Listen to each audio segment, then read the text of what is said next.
여러분 반갑습니다. 한 주간도 잘 보내셨습니까? 특별히 이번 주간에는 우리 서현자매와 김진기 집사님께서 병원에서 수술을 받으셨는데 이를 위해서 기도해 주시고 또 계속 여러 가지로 관심 가져주셔서 너무 감사하게 생각합니다. 두 분 다 회복 잘하고 있지만 또 앞으로도 더 회복 잘할 수 있도록 더 많이 기도해 주시면 감사하겠습니다.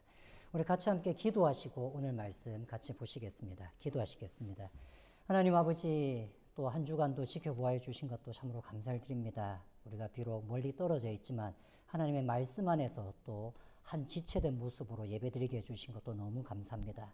주님, 오늘 말씀을 통해서 우리가 우리의 신앙생활의 이유를 발견하게 하시고 또 감사함으로 하나님 앞에 나아갈 수 있도록 주여 인도해 주시길 원하오며 예수님의 이름으로 기도드렸습니다. 아멘. 오늘 말씀은 로마서 5장 9절 말씀입니다. 우리 로마서 신약성경 로마서 5장 9절 말씀 제가 한번 읽어드리겠습니다. 그러면 이제 우리가 그의 피로 말미암아 의롭다 하심을 받았으니 더욱 그로 말미암아 진노하심에서 구원을 받을 것이니. 아멘. 앞으로 3주간 신앙의 본질이라는 주제를 가지고 세 가지 설교를 하는데 오늘 첫 번째, 왜 믿는지를 알라라는 제목으로 말씀을 나누고자 합니다. 여러분, 하나님은 어떤 분이실까요? 사람들 머릿속에는 하나님에 대한 그림이 막연하게 있는 것 같습니다. 그 그림을 모아보면 딱 생각나는 사람이 한 분 있습니다. 바로 산타클로스 할아버지죠. 하나님과 산타클로스는 몇 가지 공통점이 있습니다. 첫 번째는 두 분 다 늘 좋은 선물을 주십니다. 하나님께서도 우리에게 늘 필요한 것, 좋은 것을 주신다고 말씀하시죠. 또 두 번째는 하나님이나 산타나 우리가 한 일을 다 알고 있습니다. 그래서 산타클로스 할아버지는 나쁜 일을 한 아이에게는, 심지어는 울고 있는 아이에게는 선물을 주시지 않는다고 합니다. 그리고 마지막으로 하나님이나 산타클로스는 직접 본 사람은 없습니다. 그냥 믿는 것이죠. 두 분 다 비슷하지 않습니까? 산타클로스나 하나님이나. 하나님은 정말 산타클로스 같은 그런 분이실까요? 성경은 하나님이 어떤 분이신지 하나님께서 스스로 밝혀주신 이야기 책입니다. 성경은 하나님의 자서전이라고 할 수 있습니다.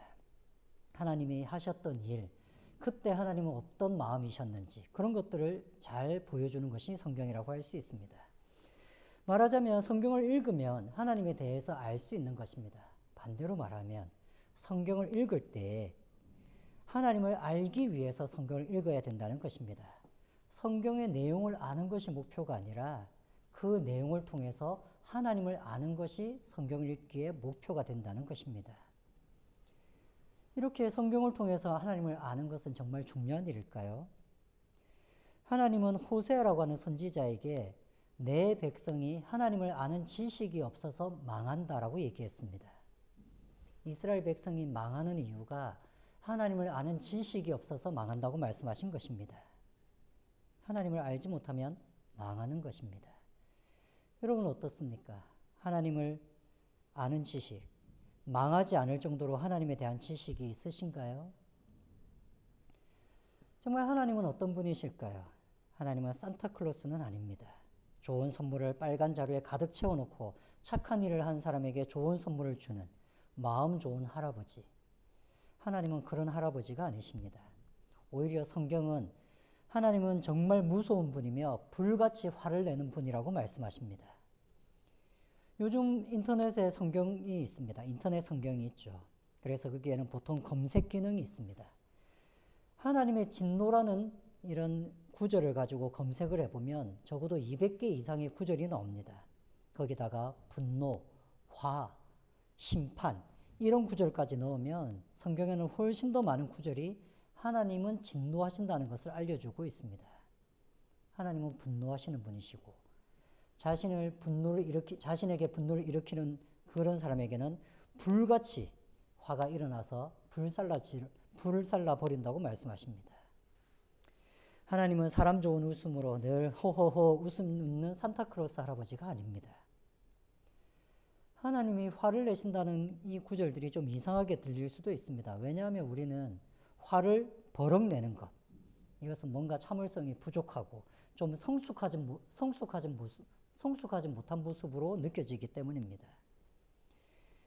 하나님은 분노하십니다. 그러나 그것이 미성숙하거나 참을성이 없는 것을 나타내지는 않습니다. 혹시 여러분 머릿속에 화를 잘 내는 한 분이 떠오르신다면 빨리 지워버리시기 바랍니다. 하나님의 분노, 하나님이 화내심은 미성숙한 것을 보여주는 것이 아닙니다. 그것은 죄를 미워하는 하나님의 성품을 드러냅니다. 옳지 않은 것에 대해서 분노하시는 것이며 심각한 죄를 심판하시는 재판장의 분노라고 할 수 있습니다. 여러분, 이것이 우리의 신앙의 중요한 요소입니다. 하나님의 성품이 어떠하신가에 따라서 우리의 신앙은 달라질 수밖에 없습니다. 우리가 왜 하나님을 믿어야 됩니까? 그것은 하나님이 죄에 대해서 진노하시는 하나님이시기 때문입니다. 만약에 하나님이 죄에 대해서 아무런 감정이 없다고 하신다면 우리는 굳이 구원받을 필요가 없을 것입니다. 그러나 우리가 절대적으로 구원이 필요한 이유는 하나님이 죄에 대해서 불같이 진노하시기 때문입니다. 하나님이 화가 나시면 어느 누구도 그 화를 피할 수가 없습니다. 하나님께서 화가 나시면 그 결과는 영원한 고통과 사망이기 때문에 우리는 그 진노를 피해야만 합니다. 우리는 흔히 구원받았다고 합니다. 구원이라는 것은 어떤 것에서 건짐을 받았다는 것이죠. 우리가 어디에서 건져진 것일까요? 어디에서 구원을 받은 것일까요? 그것에 대해서 로마서 5장 9절은 이렇게 얘기합니다. 그러면 이제 우리가 그 피를 인하여 의롭다 하심을 얻었은즉 더욱 그로 말미암아 예수님으로 말미암아 진노하심에서 구원을 얻은 것이니. 진노하심에서 구원. 하나님의 진노하심에서 구원받은 것입니다. 우리가 구원받은 것은 하나님의 진노 안에 있을 수밖에 없었는데 그 진노에서 구원을 받았다는 것입니다. 그래서 에베소서에서는 그 구절을 진노의 자녀라고 흔히들 얘기를 합니다. 우리가 진노의 자녀였다는 것이죠. 그 진노하시는 분은 바로 하나님이시고요. 우리가 믿는 믿음은 이런 하나님의 진노에서 우리를 구원하신 것입니다. 하나님의 진노에서 구원받은 사람들. 만약에 하나님의 진노로부터 구원받지 못했다면 하나님의 진노를 감당해야 합니다. 예수님의 피로 말미암아 그 진노에서 구원받았다. 이것이 우리가 믿는 것이죠. 여러분, 하나님의 진노가 우리한테 늘 있을 수 있습니다. 우리는 진노의 자녀였습니다. 그런데 그 하나님의 진노에서 우리가 벗어난 것입니다. 예수님의 피로 말미암아 우리는 죄인이 아니라 의롭다 하심을 얻었는데 이것이 하나님의 진노를 피하게 되었다는 말씀이시죠. 그러나 이런 진노, 하나님의 진노는 예수님을 믿을 때만 필요한 것이 아닙니다. 성경은 하나님에 대해서 말씀하신다고 하나님에 대한 이야기라고 말씀드렸습니다. 그리고 하나님은 자신의 감정을 성경에서 드러내셨죠. 사람이 하나님을 진노하게 만들 때, 하나님을 화나게 만들 때 어떤 일이 있을까요? 그때 사람들은 하나님이 진노하셨을 때 사람들에게는 어떤 일이 생길까요? 아마 하나님의 진노의 마지막은 최후의 심판일 것입니다. 그러나 우리가 살아갈 때 하나님이 분노하신다면, 우리가 어떤 잘못 때문에 하나님께서 화를 내신다면 우리한테는 어떤 일이 생길까요? 질병에 걸릴까요? 아니면 하던 일이 다 망해버릴까요? 직장에서 잘리게 될까요? 어떻게 될까요? 하나님이 화가 나신다면. 하나님이 분노하셨을 때 어떤 일이 일어나는지를 잘 보여주는 사건이 바로 한 가지 나옵니다. 바로 아이성이라고 하는 성을 점령하는 이야기입니다. 애굽, 즉 이집트에서 이스라엘 백성은 노예로 살았습니다. 애굽에서 그 노예로 살았던 이스라엘 백성을 애굽에서 탈출시켜서 하나님이 약속하신 땅으로 인도했던 사람이 바로 모세였습니다. 그러나 모세는 약속의 땅으로 들어가지는 못했습니다. 그 약속의 땅에 들어가는 일을 담당했던 사람은 모세의 부하였던 여호수아였습니다. 여호수아가 이스라엘 백성을 이끌고 가나안 땅으로 들어가게 됩니다. 약속의 땅으로 들어가게 되죠. 근데 그 약속의 땅에 들어간다는 말은 그저 들어가서 이 땅 저 땅에서 농사 지으면서 사는 것이 아니라 이미 그 땅에 살고 있는 그 가나안 백성들과 전쟁을 해야 된다는 얘기였습니다. 수많은 전쟁을 통해서 땅을 차지하는 이야기입니다.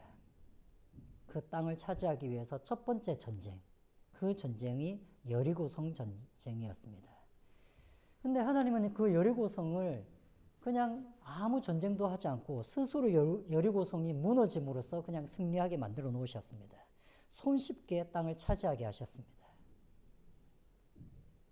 대신 하나님은 그 땅이 무너질 때에, 여리고성이 무너질 때에 그 땅에서 일어나는 여러 가지 전리품들, 좋은 옷이라든지 물건이라든지 금은 보화라든지 이런 것은 각자가 취하지 말고 하나님께 다 바치라고 얘기했습니다. 그런데 여리고성이 무너질 때에 아간이라고 하는 사람이 남들 몰래 옷이랑 금이랑 음을 숨겨 놓았습니다. 이 일은 아무도 몰랐습니다. 하지만 하나님은 아셨습니다. 이때 이 일을 하나님의 심정을 여호수아서 7장 1절은 이렇게 알려주십니다. 여호수아서 7장 1절은 여호와께서 이스라엘 자손에게 진노하시니라. 아간의 일 때문에 진노하셨다고 얘기합니다.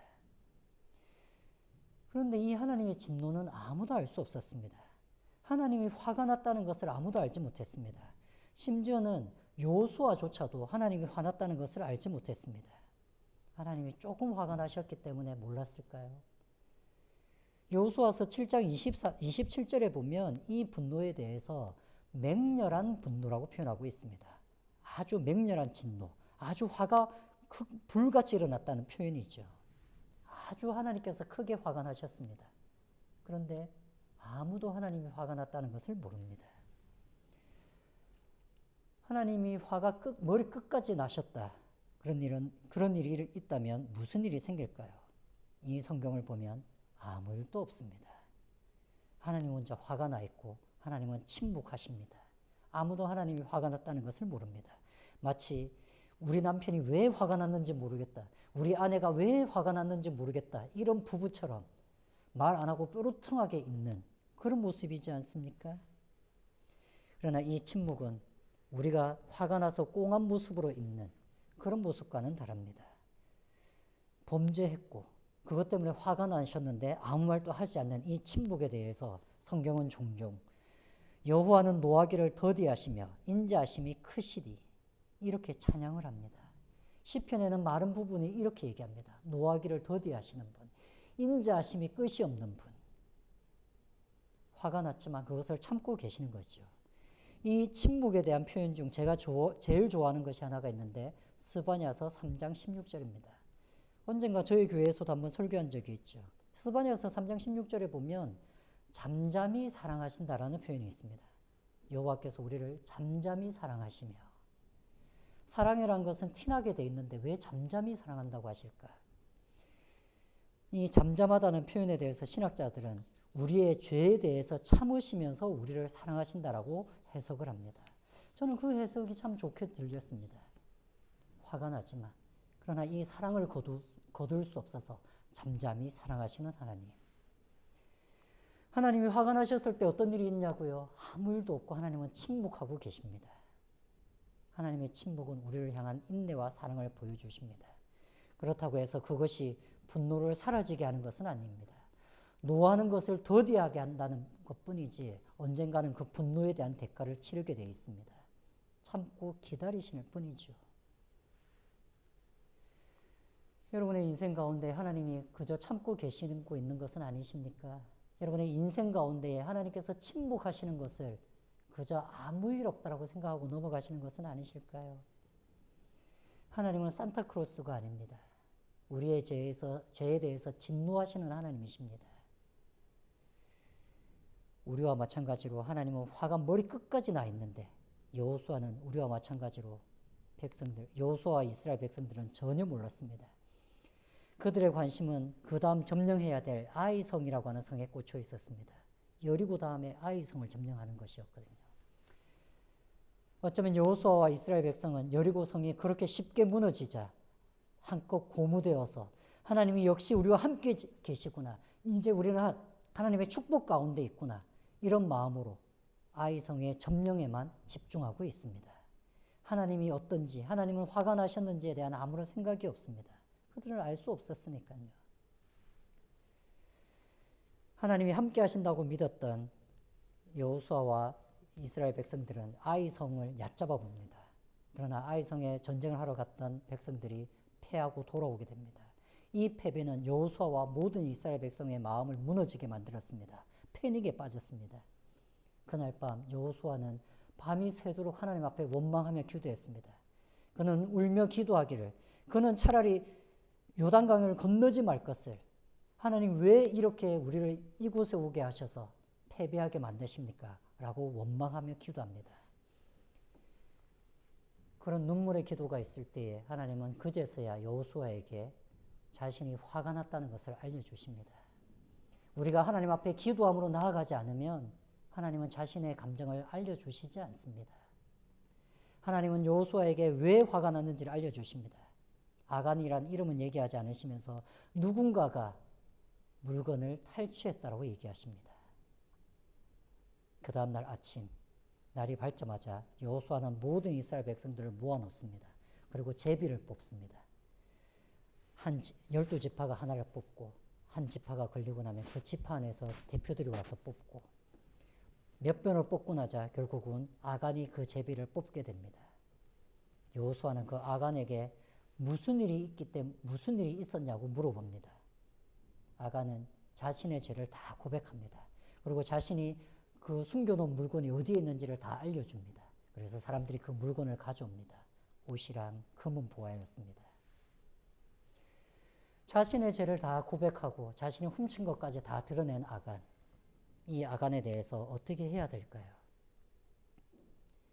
여호수아는 아간을 돌로 쳐서 죽여버리고 그 길을 돌무덤으로 만들어 버립니다. 이것은 여호수아의 단독적인 생각은 아니었습니다. 하나님은 그에게 말씀하실 때에 그 악을 찾아서 제거하라고 말씀하셨습니다.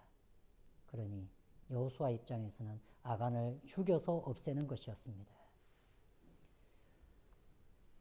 하나님 앞에 죄를 짓는 것은 그런 것이었습니다. 여러분은 하나님이 좀 우습게 보이십니까? 그냥 마음 좋은 그냥 산타크로스처럼 보이십니까? 말씀은 저렇게 기록되어 있지만 설마 뭐 별일 있겠어? 혹시 이렇게 생각하시는 것은 아니십니까? 우리는 로마서 5장 9절을 읽었는데 5장 10절을 보면 이런 구절이 나옵니다. 5장 10절은 이렇게 얘기합니다. 원수 되었을 때에 우리가 하나님의 원수 되었을 때에 우리를 구원하셨다고. 하나님의 원수라고 표현합니다. 진노의 자녀, 하나님을 분노하게 한 자를 가리켜서 하나님은 원수라고 얘기합니다. 하나님이 자신의 원수를 가만히 두었겠습니까? 원수는 외나무 다리에서 만난다고 하나님과 당신이 죽음 앞에서 딱 만나게 되었을 때 하나님이 자신의 원수 되었던 자를 가만히 두었겠습니까? 하나님이 죄에 대해서 진노하시는 분임을 깊이 생각해 본다면 하나님이 얼마나 죄를 싫어하시는 줄도 알게 되겠지만 또한 동시에 우리를 구원하셨다는 것이 얼마나 감사한 일인 줄도 알게 될 것입니다. 그렇게 화가 나실 수 있는, 그렇게 죄에 대해서 진노하시는 하나님이 우리를 용서해 주기 위해서 예수님을 보내신 것이었습니다. 그래서 그 예수님을 믿으면 이제 화목하게 된다고 로마서 5장 10절 11절은 알려주고 있습니다. 신앙의 본질은 우리와 하나님과의 관계에 있습니다. 하나님과 적이었다가 같은 동지가 되는 것입니다. 하나님의 원수가 되었던 자들이 하나님의 자녀가 되는 것입니다. 하나님과의 관계가 바뀌는 것이 신앙의 본질입니다. 예수님께서 내 죄를 대신하여 죽으셨다는 것을 믿음으로 이런 관계가 변화되는 일들이 우리 가운데 있기를 바랍니다. 여러분, 그리고 또 이번 명절 가족, 친척 중에 아직도 하나님의 원수로 살아가는 자들이 있다면 혹시 기회가 될 때에 복음을 전할 수 있다면 그것도 참 기쁜 일일 것 같습니다. 이 명절 잘 보내시면서 또 다음 명절 주일날 또 다시 한번 만날 수 있도록 하겠습니다. 우리 같이 함께 기도하시겠습니다. 하나님 아버지, 하나님이 어떤 분인지 우리가 아는 듯 하면서도 잘 모릅니다. 하나님이 늘 용서하시는 분이라고 알고 있기 때문에 하나님의 심판하심에 대해서 우리가 깊게 알지 못합니다. 그러나 하나님 아버지, 우리가 하나님의 원수되었던 그 행동을 아직도 여전히 하고 있다면 주여 고칠 수 있는 마음도 허락하여 주시고, 또 우리 주변에 여전히 하나님의 원수로 살아가는 자들이 있다면 그들에게 하나님과 화목하라고 하나님에 대해서 전할 수 있는 자들도 될 수 있도록 주여 인도하여 주시옵소서. 하나님께서 모든 자들과 화목하고 모든 자들을 자녀로 품어주시기를 원하신다는 것을 믿으며 나아갑니다. 주 예수 그리스도의 은혜와 하나님의 극진하신 사랑과 성령님의 교통교제하게 하심이 주님 오시는 그날까지 영원히 항상 함께 하시기를 축원하옵나이다.